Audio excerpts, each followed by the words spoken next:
Рамиль Саттаров увидел объявление об открытии дискаунтера электронной и бытовой техники CityLink, когда ехал по городу. Решил зайти и купить микроволновку, а в итоге выиграл овощерезку. Решил на открытие прийти. У меня жена говорила, блендер или что-нибудь нет, чтобы это надо было тоже еще. Я говорю, вот позвонил ей, сказал, вот выиграл тебе овощерезку. Все выходные ижевчане смогут стать участниками акции «1000 товаров за 1 рубль». На официальную часть открытия мы на выходные приготовили сюрпризы в виде акции «Товары 1000 товаров по рублю». Чтобы участвовать в этой акции, необходимо прийти к нам в магазин, приобрести товар на 1000 рублей, второй товар приобрести за 1 рубль.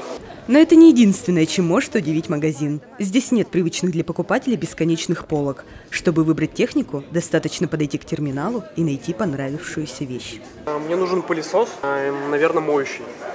Так, вам нужен моющий пылесос с аквафильтром. Мы можем сравнить любой товар. Давайте выберем каких-то два. Мне нравится цена. Могу ли я его прямо сейчас купить? Да, можете, конечно. Оформляем. Я сейчас его могу посмотреть?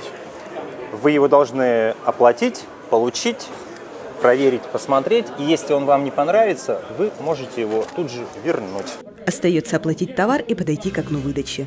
В среднем покупка займет 10 минут. Если вещь не устроила покупателя, у него есть целых 7 дней, чтобы ее вернуть.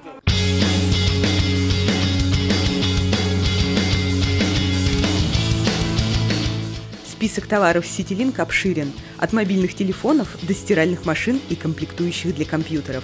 Всего на ижевском складе представлено порядка 7000 наименований. Но если вдруг какого-то товара не оказалось в наличии, его доставят специально для вас. Жителям Ижевска доступны больше 15 000 товаров, которые расположены на распределительном центре в Казани, а также более 50 000 товаров, которые расположены на центральном распределительном складе в Москве. Если мы говорим про те товары, которые хранятся в Казани, то это плюс 1 день. Сегодня заказал, на завтра получил здесь. А если мы говорим про товары, которые расположены в Москве, то это 2 или 4 дня. Полноформатный центр терминальной торговли появился на 2-м этаже торгового центра «Аврора Парк» по адресу улица Удмуртская, 304. Акции в честь открытия продлятся до 19 марта.